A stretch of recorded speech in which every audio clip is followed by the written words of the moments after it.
السلام علیکم ورحمۃ اللہ وبرکاتہ۔ ہمیں ہر قیمت پر ان لڑکیوں کو واپس لانا ہے، ایملرک نے گرج کر کہا۔ اس پر بحیرہ روم میں جو بیتی تھی اس کا وہ انتقام لینے کو پاگل ہوا جا رہا تھا۔ وہ صلیبیوں کے متحدہ بیڑے اور اس بیڑے میں سوار لشکر کا سپریم کمانڈر بن کر اس امید پر گیا تھا کہ مصر کی فتح کا صحرا اس کے سر بندھے گا، مگر صلاح الدین ایوبی نے اسے مصر کے ساحل کے قریب بھی نہ جانے دیا۔ وہ جلتے ہوئے جہاز میں زندہ جل جانے سے بچا تو طوفان نے گھیر لیا۔ اب بات کرتے اس کے ہونٹ کانپتے تھے، اور وہ زیادہ تر باتیں میز پر مکے مار کر یا اپنی ران پر زور زور سے ہاتھ مار کر اپنے جذبات کا اظہار کرتا تھا۔ اس نے کہا، میں لڑکیوں کو بھی لاؤں گا اور صلاح الدین کو قتل بھی کرواؤں گا۔ میں انہی لڑکیوں کو مسلمانوں کی سلطنت کی جڑیں کھوکھلی کرنے کے لیے استعمال کروں گا۔ میں سچے دل سے آپ کی تائید کرتا ہوں شاہ ایملرک، ریمانڈ نے کہا۔ ہمیں تربیت یافتہ لڑکیوں کو اتنی آسانی سے ضائع نہیں کرنا چاہیے، نہ ہم کریں گے۔ آپ سب کو اچھی طرح معلوم ہے کہ شام کے حرموں میں ہم نے کتنی لڑکیاں داخل کر دی ہیں۔ کئی مسلمان گورنر اور امیر ان لڑکیوں کے ہاتھوں میں کھیل رہے ہیں۔ بغداد میں یہ لڑکیاں امراء کے ہاتھوں ایسے متعدد افراد کو قتل کرا چکی ہیں جو صلیب کے خلاف نعرہ لے کر اٹھے تھے۔ مسلمانوں کی خلافت کو ہم نے عورت اور شراب سے 3 حصوں میں تقسیم کر دیا ہے۔ ان میں اتحاد نہیں رہا، وہ عیش و عشرت میں غرق ہوتے جا رہے ہیں۔ صرف 2 آدمی ہیں جو اگر زندہ رہے تو ہمارے لیے مستقل خطرہ بنے رہیں گے، ایک نور الدین زنگی اور دوسرا صلاح الدین ایوبی۔ اگر ان دونوں میں سے ایک بھی زیادہ دیر تک زندہ رہا تو ہمارے لیے اسلام کو ختم کرنا آسان نہیں ہوگا۔ اگر صلاح الدین نے سوڈانیوں کی بغاوت دبا لی ہے تو اس کا مطلب یہ ہے کہ یہ شخص اس حد سے زیادہ خطرناک ہے جس حد تک ہم اسے سمجھتے رہے ہیں۔ ہمیں میدان جنگ سے ہٹ کر تخریب کاری کا محاذ بھی کھولنا پڑے گا۔ مسلمانوں میں تفرقہ اور بے اطمینانی پھیلانے کے لیے ہمیں ان لڑکیوں کی ضرورت ہے۔ ہمیں اپنے کامیاب تجربوں سے فائدہ اٹھانا چاہیے۔ لوئی ہفتم کے بھائی رابرٹ نے کہا، عرب میں ہم مسلمانوں کی کمزوریوں سے فائدہ اٹھا چکے ہیں۔ مسلمان عورت، شراب اور دولت سے اندھا ہو جاتا ہے۔ مسلمان کو مارنے کا بہترین طریقہ یہ ہے کہ اسے مسلمان کے ہاتھوں مرواؤ۔ مسلمان کو ذہنی عیاشی کا سامان مہیا کر دو تو وہ اپنے دین اور ایمان سے دستبردار ہو جاتا ہے۔ تم مسلمان کا ایمان آسانی سے خرید سکتے ہو۔ اس نے عرب کے کئی امراء اور وزراء کی مثالیں دی جنہیں صلیبیوں نے عورت، شراب اور دولت سے خرید لیا تھا اور انہیں اپنا درپردہ دوست بنا لیا تھا۔ کچھ دیر مسلمانوں کی کمزوریوں کے متعلق باتیں ہوئیں، پھر لڑکیوں کو آزاد کرانے کے عملی پہلوؤں پر غور ہوا۔ آخر یہ طے پایا کہ 20 نہایت دلیر آدمی اس کام کے لیے روانہ کیے جائیں اور وہ اگلی شام تک روانہ ہو جائیں۔ اسی وقت 4-5 کمانڈروں کو بلایا گیا۔ انہیں اصل مقصد اور مہم بتا کر کہا گیا کہ 20 آدمی منتخب کریں۔ کمانڈروں نے تھوڑی دیر اس مہم کے خطروں کے متعلق بحث مباحثہ کیا۔ ایک کمانڈر نے کہا، ہم پہلے ہی ایک ایسی فورس تیار کر رہے ہیں جو مسلمانوں کے کیمپوں پر شب خون مارا کرے گی اور ان کی متحرک فوج پر بھی رات کو حملے کر کے پریشان کرتی رہے گی۔ اس فورس کے لیے ہم نے چند ایک آدمی منتخب کیے ہیں، لیکن یہ آدمی 100% قابل اعتماد ہونے چاہیے۔ آگسٹس نے کہا، وہ ہماری تمہاری نظروں سے اوجھل ہو کر یہ کام کریں گے۔ یہ بھی ہو سکتا ہے کہ وہ کچھ بھی نہ کریں اور واپس آ کر کہیں کہ وہ بہت کچھ کر کے آئے ہیں۔ آپ یہ سن کر حیران ہوں گے، ایک کمانڈر نے کہا، کہ ہماری فوج میں ایسے سپاہی بھی ہیں جنہیں ہم نے جیل خانوں سے حاصل کیا ہے۔ یہ ڈاکو، چور اور رہزن تھے۔ انہیں بڑی بڑی لمبی سزائیں دی گئی تھیں۔ انہیں جیل خانوں میں مرنا ہی تھا۔ ہم نے ان سے بات کی تو وہ جوش و خروش سے فوج میں آ گئے۔ آپ کو شاید یہ معلوم کر کے بھی حیرت ہو کہ ناکام حملے میں ان سزا یافتہ مجرموں نے بڑی بہادری سے کئی جہاز بچائے ہیں۔ میں لڑکیوں کو مسلمانوں سے آزاد کرانے کی مہم میں ایسے 3 آدمی بھیجوں گا۔ مورخوں نے لکھا ہے کہ مسلمانوں میں عیش و عشرت کا رجحان بڑھ گیا اور اتحاد ختم ہو رہا تھا۔ عیسائیوں نے مسلمانوں کو اخلاقی تباہی تک پہنچانے میں ذہنی عیاشی کا ہر سامان مہیا کیا۔ اب انہیں یہ توقع تھی کہ مسلمانوں کو ایک ہی حملے میں ختم کر دیں گے، چنانچہ ان کے خلاف عیسائی دنیا میں نفرت کی طوفانی مہم چلائی گئی اور ہر کسی کو اسلام کے خلاف جنگ میں شریک ہونے کی دعوت دی گئی۔ اس کے جواب میں معاشرے کے ہر شعبے کے لوگ صلیبی لشکر میں شامل ہونے لگے۔ ان میں پادری بھی شامل ہوئے اور عادی مجرم بھی گناہوں سے توبہ کر کے مسلمانوں کے خلاف مسلح ہو گئے۔ بعض ملکوں کے جیل خانوں میں جو مجرم لمبی قید کی سزائیں بھگت رہے تھے وہ بھی فوج میں بھرتی ہو گئے۔ ان مجرموں کے متعلق عیسائیوں کا تجربہ غالباً اچھا تھا، جس کے پیش نظر ایک کمانڈر نے لڑکیوں کو آزاد کرانے اور صلاح الدین کو قتل کرنے کے لیے قیدی مجرموں کا انتخاب کیا تھا۔ صبح تک 20 انتہائی دلیر اور ذہین آدمی چن لیے گئے۔ ان میں میگنانا ماریوس بھی تھا، جسے روم کے جیل خانے سے لایا گیا تھا۔ اس جاسوس کو جو ڈاکٹر کے بہروپ میں سلطان ایوبی کے کیمپ میں رہا اور فرار ہو آیا تھا، اس کمانڈو پارٹی کا کمانڈر اور گائیڈ مقرر کیا گیا۔ اس پارٹی کو یہ مشن دیا گیا کہ لڑکیوں کو مسلمانوں کی قید سے نکالنا ہے۔ اگر رابن اور اس کے 4 ساتھیوں کو بھی آزاد کرایا جا سکے تو کرا لینا، ورنہ ان کے لیے کوئی خطرہ مول لینے کی ضرورت نہیں۔ دوسرا مشن تھا صلاح الدین کا قتل۔ اس پارٹی کو کوئی عملی ٹریننگ نہ دی گئی، صرف زبانی ہدایات اور ضروری ہتھیار دے کر اسی روز ایک بادبانی کشتی میں ماہی گیروں کے بھیس میں روانہ کر دیا گیا۔ جس وقت یہ کشتی اٹلی کے ساحل سے روانہ ہوئی، صلاح الدین ایوبی سوڈانیوں کی بغاوت کو مکمل طور پر دبا چکا تھا۔ سوڈانیوں کے بہت سے کماندار مارے گئے یا زخمی ہو گئے تھے اور بہت سے سلطان ایوبی کے دفتر کے سامنے کھڑے تھے۔ انہوں نے ہتھیار ڈال کر شکست اور سلطان ایوبی کی اطاعت قبول کر لی تھی۔ وہ سلطان کے حکم کے منتظر تھے۔ سلطان اندر بیٹھا اپنے سالاروں وغیرہ کو احکام دے رہا تھا۔ علی بن سفیان بھی موجود تھا۔ اس فتح میں اس کا بہت عمل دخل تھا۔ صلیبیوں کو شکست دینے میں بھی اس کے نظام جاسوسی نے بہت کام کیا تھا، بلکہ یہ دونوں کامیابیاں جاسوسی کے نظام کی ہی کامیابیاں تھیں۔ سلطان ایوبی کو جیسے اچانک کچھ یاد آ گیا ہو، اس نے علی بن سفیان سے کہا، علی، ہمیں ان جاسوس لڑکیوں اور ان کے ساتھیوں کے متعلق سوچنے کا وقت ہی نہیں ملا۔ وہ ابھی تک ساحل پر قیدی کیمپ میں ہیں۔ ان سب کو فوراً یہاں لانے کا بندوبست کرو اور تہہ خانے میں ڈال دو۔ میں ابھی پیغام بھجوا دیتا ہوں، علی بن سفیان نے کہا۔ ان سب کو یہاں پہرے میں بلوا لیتا ہوں۔ سلطان، آپ شاید 7ویں لڑکی کو بھول گئے ہیں۔ وہ سوڈانیوں کے ایک کماندار بالیان کے پاس تھی۔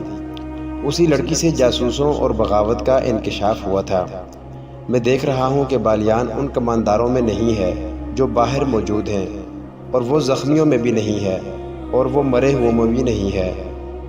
مجھے شک ہے کہ 7ویں لڑکی، جس کا نام فخر المصری نے بھی بتایا تھا، بالیان کے ساتھ کہیں روپوش ہو گئی ہے۔ اپنا شک رفع کرو، سلطان ایوبی نے کہا۔ یہاں مجھے اب تمہاری ضرورت نہیں ہے۔ بالیان لاپتہ ہے تو وہ بحیرہ روم کی طرف نکل گیا ہوگا۔ صلیبیوں کے سوا اسے اور کون پناہ دے سکتا ہے؟ بہرحال ان جاسوسوں کو تہہ خانوں میں ڈالو اور اپنے جاسوس فوراً تیار کر کے سمندر پار بھیج دو۔ زیادہ ضروری تو یہ ہے کہ اپنے جاسوس اپنے ہی ملک میں پھیلا دیے جائیں۔ یہ مشورہ دینے والا سلطان نور الدین زنگی کی بھیجی ہوئی فوج کا سالار تھا۔ اس نے کہا، ہمیں صلیبیوں کی طرف سے اتنا خطرہ نہیں جتنا اپنے مسلمان امراء سے ہے۔ اپنے جاسوس ان کے حرموں میں داخل کر دیے جائیں تو بہت سی سازشیں بے نقاب ہوں گی۔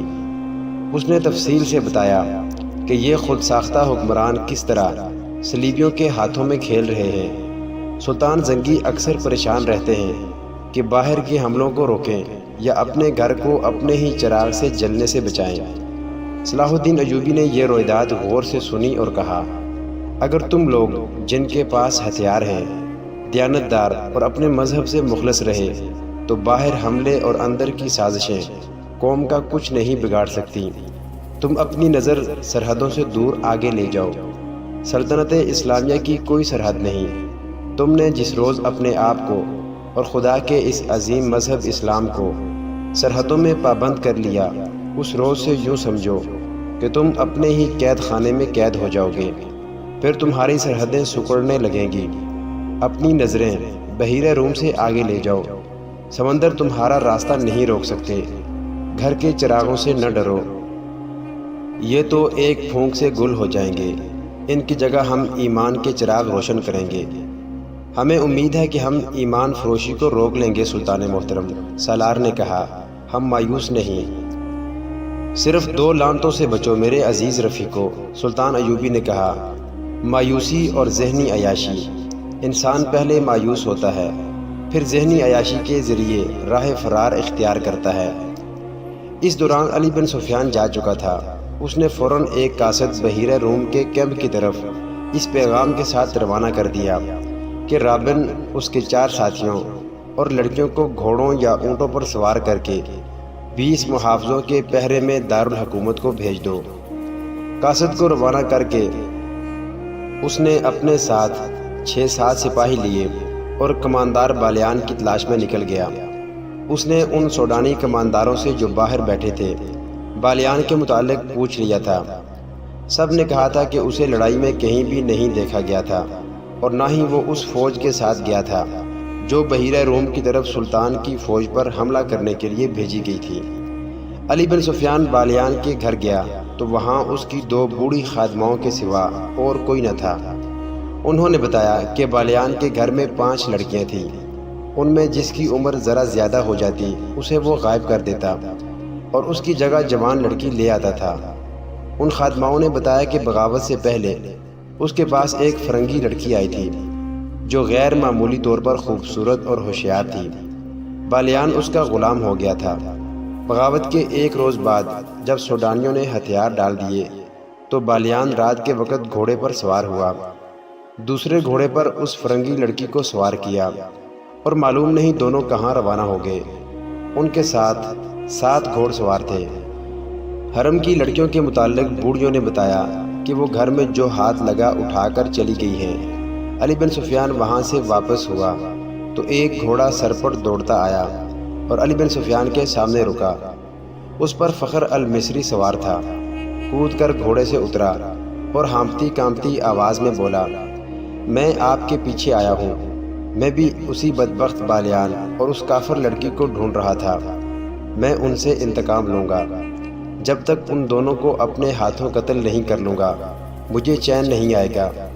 میں جانتا ہوں وہ کدھر گئے ہیں، میں نے ان کا پیچھا کیا ہے، لیکن ان کے ساتھ 7 مسلح محافظ ہیں، میں اکیلا تھا۔ وہ بحیرہ روم کی طرف جا رہے ہیں مگر عام راستے سے ہٹ کر جا رہے ہیں۔ اس نے علی بن سفیان کے گھٹنوں پر ہاتھ رکھ کر کہا، خدا کے لیے مجھے صرف 4 سپاہی دے دیں، میں ان کے تعاقب میں جاؤں گا اور انہیں ختم کر کے آؤں گا۔ علی بن سفیان نے اسے اس وعدے سے ٹھنڈا کیا کہ وہ اسے 4 کی بجائے 20 سوار دے گا۔ وہ ساحل سے آگے اتنی جلدی نہیں جا سکتے، میرے ساتھ رہو۔ علی بن سفیان مطمئن ہو گیا کہ یہ تو پتہ چل گیا ہے کہ وہ کس طرف گئے ہیں۔ اس وقت بالیان اس صلیبی لڑکی کے ساتھ جس کا نام موبی تھا ساحل کی طرف جانے والے عام راستے سے ہٹ کر دور جا چکا تھا۔ ان علاقوں سے وہ اچھی طرح واقف تھا۔ اسے معلوم نہیں تھا کہ سوڈانی فوج اور اس کے کمانداروں کو صلاح الدین ایوبی نے معافی دے دی ہے۔ ایک تو وہ سلطان کے عتاب سے بھاگ رہا تھا اور دوسرے یہ کہ وہ موبی جیسی حسین لڑکی کو نہیں چھوڑنا چاہتا تھا۔ وہ سمجھتا تھا کہ دنیا کی حسین لڑکیاں صرف مصر اور سوڈان میں ہی ہیں، مگر اٹلی کی اس لڑکی کے حسن اور دلکشی نے اسے اندھا کر دیا تھا۔ اس کی خاطر وہ اپنا رتبہ، اپنا مذہب اور اپنا ملک ہی چھوڑ رہا تھا، لیکن اسے یہ معلوم نہیں تھا کہ موبی اس سے جان چھڑانے کی کوشش کر رہی تھی۔ وہ جس مقصد کے لیے آئی تھی وہ ختم ہو چکا تھا، گو مقصد تباہ ہو گیا تھا، تاہم موبی اپنا کام کر چکی تھی۔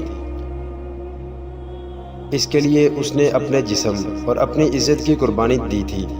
وہ ابھی تک اپنی عمر سے دگنی عمر کے آدمی کی عیاشی کا ذریعہ بنی ہوئی تھی۔ بالیان اس خوش فہمی میں مبتلا تھا کہ موبی اسے بری طرح چاہتی ہے، مگر موبی اس سے نفرت کرتی تھی۔ وہ چونکہ مجبور تھی اس لیے اکیلی بھاگ نہیں سکتی تھی۔ وہ اس مقصد کے لیے بالیان کو ساتھ لیے ہوئے تھی کہ اسے اپنی حفاظت کی ضرورت تھی۔ اسے بحیرہ روم پار کرنا تھا۔ یا رابن تک پہنچنا تھا۔ اسے معلوم نہیں تھا کہ رابن اور اس کے ساتھی جو تاجروں کے بھیس میں تھے پکڑے جا چکے ہیں۔ اس مجبوری کے تحت وہ بالیان کے ہاتھ میں کھلونا بنی ہوئی تھی۔ وہ کئی بار اسے کہہ چکی تھی کہ تیز چلو اور پڑاؤ کم کرو ورنہ پکڑے جائیں گے، لیکن بالیان جہاں اچھی سایہ دار جگہ دیکھتا رک جاتا۔ اس نے شراب کا ذخیرہ اپنے ساتھ رکھ لیا تھا۔ ایک رات موبی نے ایک ترکیب سوچی۔ اس نے بالیان کو اتنی زیادہ پلا دی کہ وہ بے سدھ ہو گیا۔ ان کے ساتھ جو 7 محافظ تھے وہ کچھ پرے سو گئے تھے۔ موبی نے دیکھا تھا کہ ان میں سے ایک ایسا ہے جو جوان ہے اور سب پر چھایا رہتا ہے۔ بالیان زیادہ تر اسی کے ساتھ ہر بات کیا کرتا تھا۔ موبی نے اسے جگایا اور تھوڑی دور لے گئی۔ اسے کہا، تم اچھی طرح جانتے ہو کہ میں کون ہوں، کہاں سے آئی ہوں اور یہاں کیوں آئی تھی۔ میں تم لوگوں کے لیے مدد لائی تھی تاکہ تم صلاح الدین ایوبی جیسے غیر ملکیوں سے آزاد ہو سکو، مگر تمہارا یہ کماندار بالیان اس قدر عیاش آدمی ہے کہ اس نے شراب پی کر بدمست ہو کر میرے جسم کے ساتھ کھیلنا شروع کر دیا۔ بجائے اس کے کہ وہ عقل مندی سے بغاوت کا منصوبہ بناتا اور فتح حاصل کرتا، اس نے مجھے اپنے حرم کی لونڈی بنا لیا اور اندھا دھند فوج کو 2 حصوں میں تقسیم کر کے ایسی لاپرواہی سے حملہ کروایا کہ ایک ہی رات میں تمہاری اتنی بڑی فوج ختم ہو گئی۔ تمہاری شکست کا ذمہ دار یہ شخص ہے۔ اب یہ میرے ساتھ صرف عیاشی کے لیے جا رہا ہے اور مجھے کہتا ہے کہ میں اسے سمندر پار لے جاؤں، اسے اپنی فوج میں رتبہ دلاؤں اور اس کے ساتھ شادی کر لوں، مگر مجھے اس شخص سے نفرت ہے۔ میں نے فیصلہ کیا ہے کہ اگر مجھے شادی ہی کرنی ہے اور اپنے ملک میں لے جا کر اسے فوج میں رتبہ دلانا ہے تو مجھے ایسے آدمی کا انتخاب کرنا چاہیے جو میرے دل کو اچھا لگے۔ وہ آدمی تم ہو۔ تم جوان ہو، دلیر ہو، عقل مند ہو۔ میں نے جب سے تمہیں دیکھا ہے تمہیں چاہ رہی ہوں۔ مجھے اس بوڑھے سے بچاؤ، میں تمہاری ہوں۔ سمندر پار چلو، فوج کا رتبہ اور مال و دولت تمہارے قدموں میں ہوگا، مگر اس آدمی کو یہیں ختم کرو۔ وہ سویا ہوا ہے، اسے قتل کر دو اور آؤ نکل چلیں۔ اس نے محافظ کے گلے میں باہیں ڈال دی۔ محافظ اس کے حسن میں گرفتار ہو گیا۔ اس نے دیوانہ وار لڑکی کو اپنے بازوؤں میں جکڑ لیا۔ موبی اس جادوگری کی ماہر تھی۔ وہ ذرا پرے ہٹ گئی۔ محافظ اس کی طرف بڑھا تو عقب سے ایک برچھی اس کی پیٹھ میں اتر گئی۔ اس کے منہ سے ہائے نکلی اور وہ پہلو کے بل لڑک گیا۔ برچھی اس کی پیٹھ سے نکلی اور اسے آواز سنائی دی، نمک حرام کو زندہ رہنے کا حق نہیں۔ لڑکی کی چیخ نکل گئی۔ وہ اٹھی اور اتنا ہی کہنے پائی تھی کہ تم نے اسے قتل کر دیا ہے کہ پیچھے سے ایک ہاتھ نے اس کے بازو کو جکڑ لیا اور جھٹکا دے کر اپنے ساتھ لے گیا۔ اسے بالیان کے پاس پھینک کر کہا، ہم اس شخص کے پالے ہوئے دوست ہیں، ہماری زندگی اسی کے ساتھ ہے، تم ہم میں سے کسی کو اس کے خلاف گمراہ نہیں کر سکتی۔ جو گمراہ ہوا اس نے سزا پا لی ہے۔ بالیان شراب کے نشے میں بے ہوش پڑا تھا۔ تم لوگوں نے یہ بھی سوچا ہے کہ تم کہاں جا رہے ہو؟ موبی نے پوچھا۔ سمندر میں ڈوبنے، ایک نے جواب دیا۔ تمہارے ساتھ ہمارا کوئی تعلق نہیں ہے، جہاں تک بالیان جائے گا ہم وہیں تک جائیں گے۔ اور وہ دونوں جا کر لیٹ گئے۔ دوسرے دن بالیان جاگا تو اسے رات کا واقعہ بتایا گیا۔ موبی نے کہا کہ وہ مجھے جان کی دھمکی دے کر اپنے ساتھ لے گیا تھا۔ بالیان نے اپنے محافظوں کو شاباش دی، مگر ان کی یہ بات سنی انسنی کر دی کہ یہ لڑکی اسے گمراہ کر کے لے گئی تھی اور انہوں نے اس کی باتیں سنی تھیں۔ وہ موبی کے حسن اور شراب میں مدہوش ہو کر سب کچھ بھول گیا۔ موبی نے اسے ایک بار پھر کہا کہ تیز چلنا چاہیے، مگر بالیان نے پرواہ نہ کی۔